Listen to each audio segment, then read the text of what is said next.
Halo adik-adik, bertemu lagi kita di pembelajaran hari ini di Pendidikan Agama Kristen. Selamat pagi adik-adik. Kembali kita belajar pada hari ini. Masih semangat ya adik-adik? Ya, pastinya harus semangat dong. Adik-adik, sebelum kita memulai pembelajaran pada hari ini, kita satu di dalam doa. Terima kasih Tuhan Yesus yang baik, Engkau telah menyatakan kasih-Mu di dalam kehidupan kami, dan lebih-lebih Engkau memberkati, menjaga, melindungi kami, sehingga pada pagi hari ini kami dapat belajar tentang kasih-Mu, tentang ketaatan itu. Tuhan Yesus, pimpinlah kami dari awal hingga akhirnya pembelajaran nanti. Terima kasih Tuhan Yesus, amin. Tema pada hari ini kita baca di dalam Alkitab, yaitu dalam Yunus, kitab Yunus, pasal yang ke-1 sampai yang ke-4. Itu memang sangat banyak sekali sayang. Adik-adik bisa baca di rumah nanti sama mama atau papa. Ya, perikop pada hari ini yaitu tentang Yunus, tentang ketaatan. Pada masa itu ada sebuah kota yang sangat besar bernama Niniwe. Penduduk di Niniwe adalah orang-orang jahat. Allah melihat betapa jahatnya mereka. Lalu Allah berfirman kepada seorang nabi yang bernama Yunus. Kata Allah kepada Yunus, "Pergilah ke Niniwe dan ajarlah orang-orang jahat itu."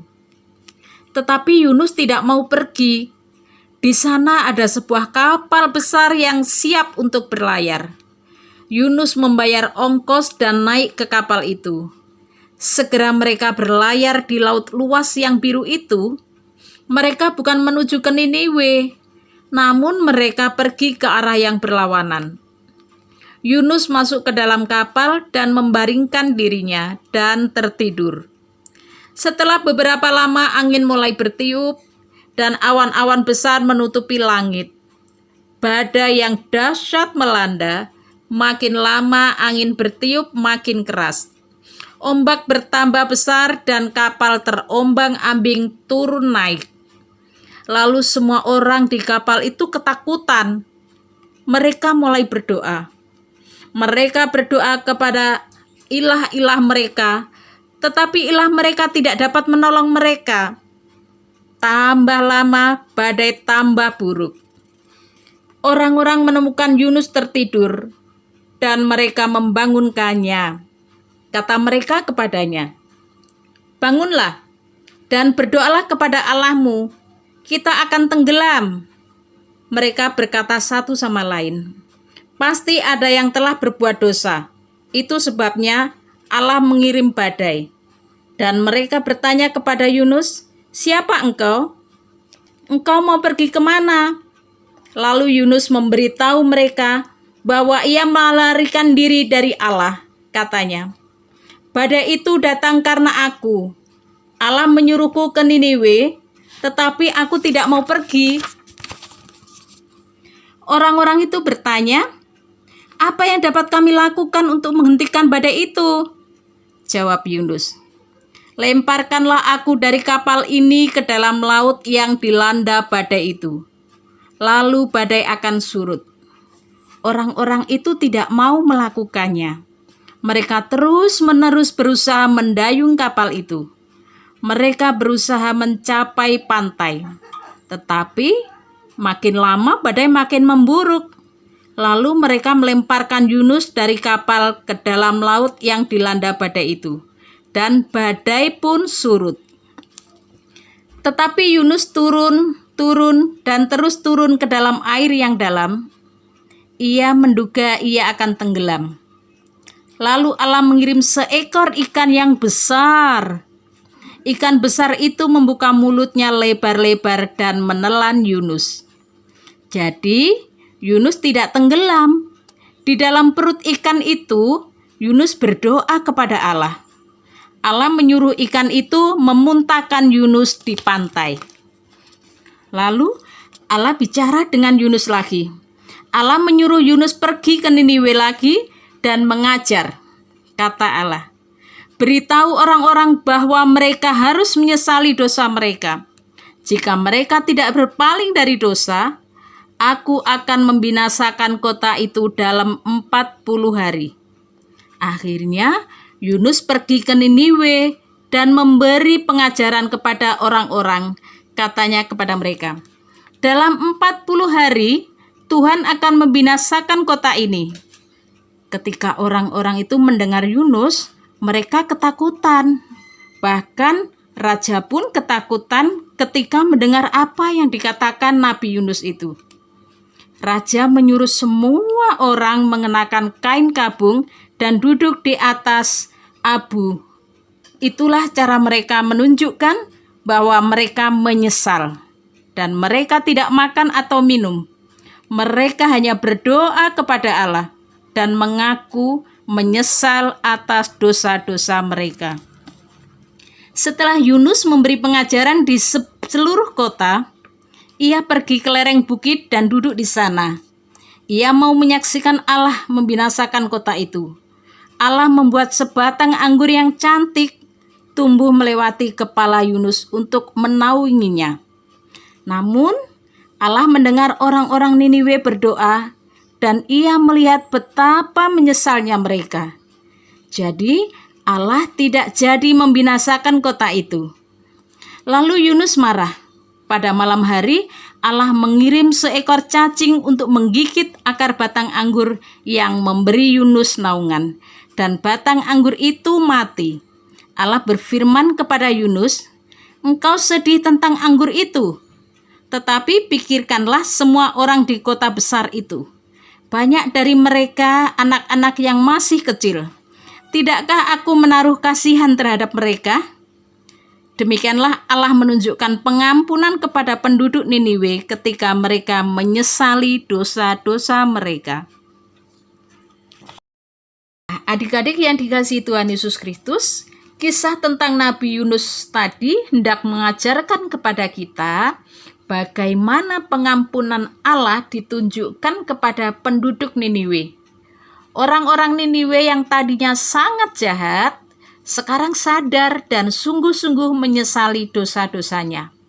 Mereka mengungkapkan pertobatannya, tidak hanya di mulut saja, melainkan dengan tindakan nyata, melainkan melalui perbuatan yang nyata.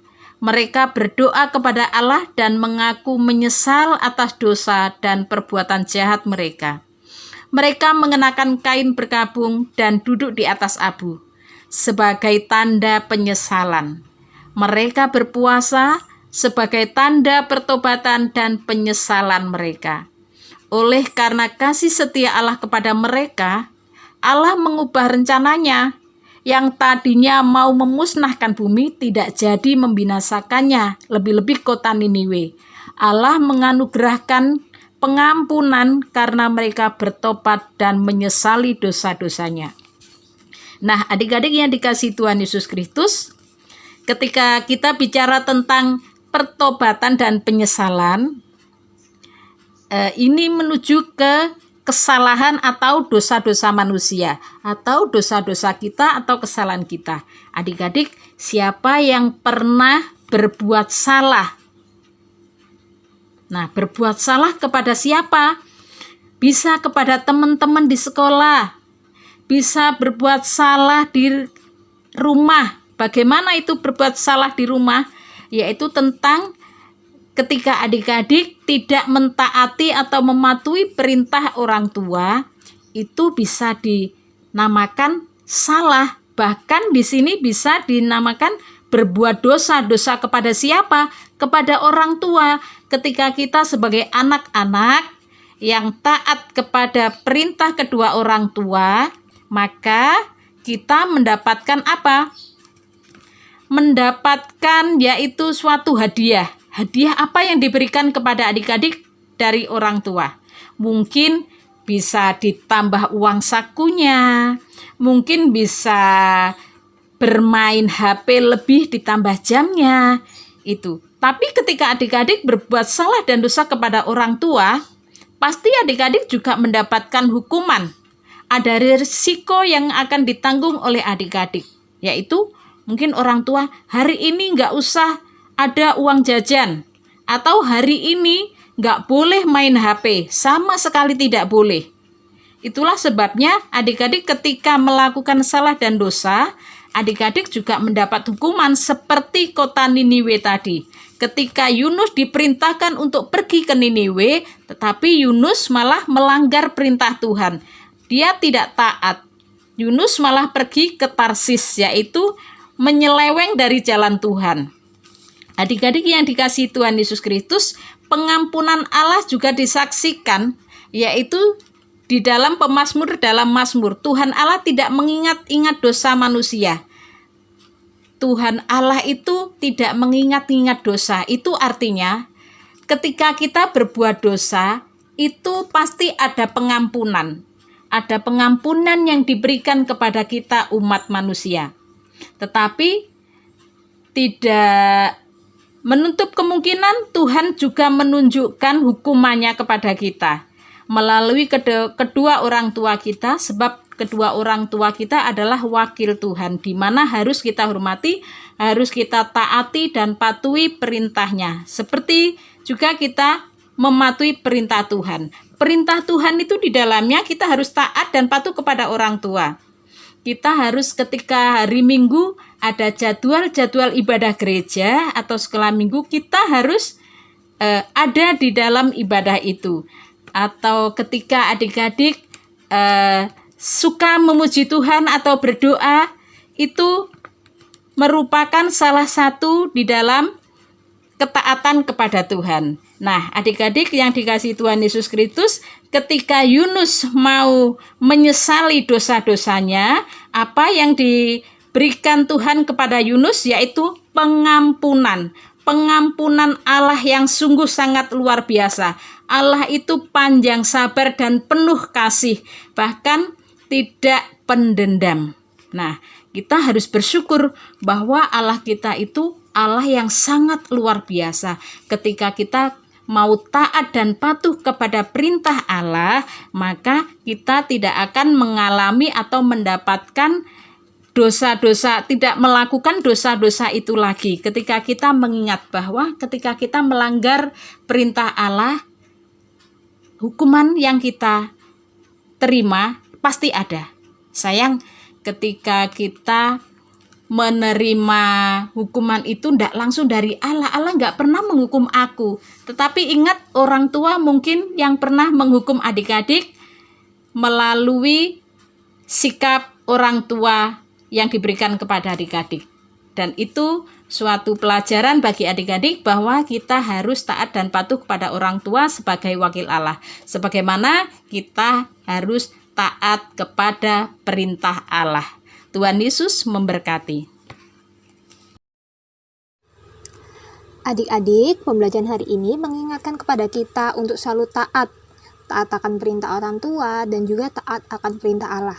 Dan juga melalui pembelajaran hari ini kita diingatkan untuk selalu mengakui setiap dosa-dosa dan perbuatan salah kita yang melanggar perintah Allah maupun perintah orang tua. Adik-adik, pembelajaran hari ini telah berakhir. Untuk mengakhirinya, mari kita bersama-sama bersatu hati di dalam doa. Mari kita berdoa. Allah Bapa pengasih, kami bersyukur Tuhan untuk pengampunan yang Engkau berikan kepada kami.